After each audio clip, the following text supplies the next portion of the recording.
Antigen antibody reactions, प्रतिजन प्रतिरक्षी क्रियाएं।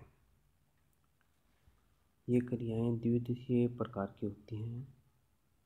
जैसा कि हम पूर्व में देख चुके हैं कि जो एंटीजन है उसके ऊपर निर्धारक स्थल जिन्हें हम एपिटोप बोलते हैं, और इसी तरीके से एंटीबॉडी पर परिवर्तनीय क्षेत्र जिन्हें पैराटोप बोलते हैं पाए जाते हैं।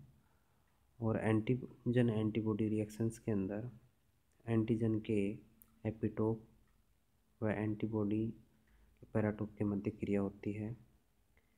इन क्रियाओं में हाइड्रोजन बंध, आयनिक बंध, जल विरागी अंतःक्रियाएं तथा वांडरवाल अंतःक्रियाएं भाग लेती हैं। ये सभी क्रियाएं एक लघुकाल में संपन्न होती हैं तथा प्रतिजन प्रतिरक्षी के मध्य हुए दृढ़ संयोजन पर निर्भर करती हैं। ये क्रियाएं जाति विशिष्ट होती हैं। प्रतिजन प्रतिरक्षा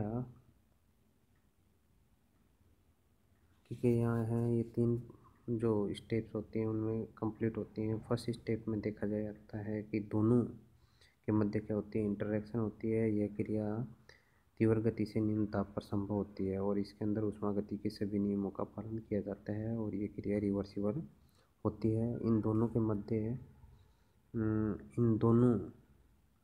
के अणुओं के मध्य आयनिक बंध, हाइड्रोजन बंध वांडरवाल बल द्वारा दुर्बल बंध बनते हैं। यह क्रिया दिखाई नहीं देती है, किंतु भौतिक, रासायनिक, रेडियोधर्मी आइसोटोप्स या फ्लोरोसेंट डाइज के द्वारा इसको जांचा जाता है। सेकंड जो स्टेप है, यह आवश्यक नहीं है कि हर एक प्रतिजन प्रतिरक्षी क्रिया के अंदर यह दिखाई दे। यह अवक्षेपण, समूहन, कोशिका लयन, जीवित प्रतिजनों का नष्ट होना, चलनशील जीवों का उदासीनीकरण, वे भक्षणोनाशन की आरंभिक तैयारी होने जैसी क्रियाओं के रूप में संपन्न होता है।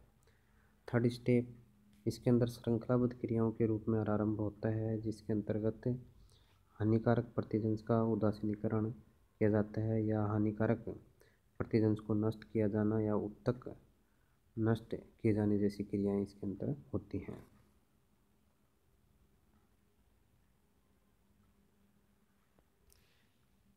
प्रतिजन प्रतिरक्षी अभिक्रियाओं को अध्ययन की दृष्टि से निम्नलिखित क्रियाओं में वर्गीकृत किया जाता है। इस एंटीजन एंटीबॉडी रिएक्शंस को समझने के लिए इनको निम्न जो क्रियाएं हैं इनके अंदर बांटा गया है। इसमें सबसे पहले हम आज देखेंगे एग्लूटिनाइजेशन।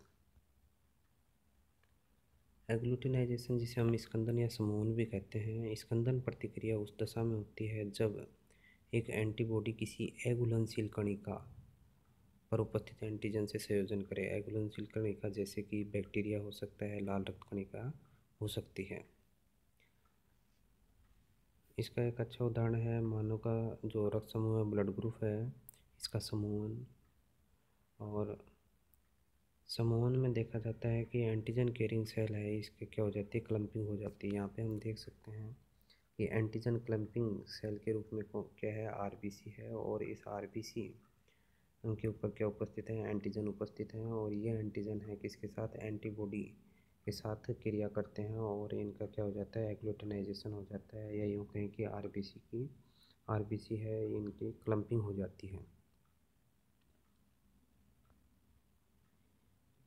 एबीओ जो ब्लड ग्रुप है या एबीओ रक्त समूह की जो जांच है, ये एग्लूटिनाइजेशन विधि के द्वारा की जाती है। इसमें हम देखते हैं कि ब्लड की 2 बूंद एक स्लाइड के ऊपर ली जाती हैं और इनके ऊपर एक बूंद पर एंटी सीरम ए डाला जाता है और दूसरी जो ब्लड की जो ड्रॉप है उसके ऊपर एंटी सीरम बी डाला जाता है।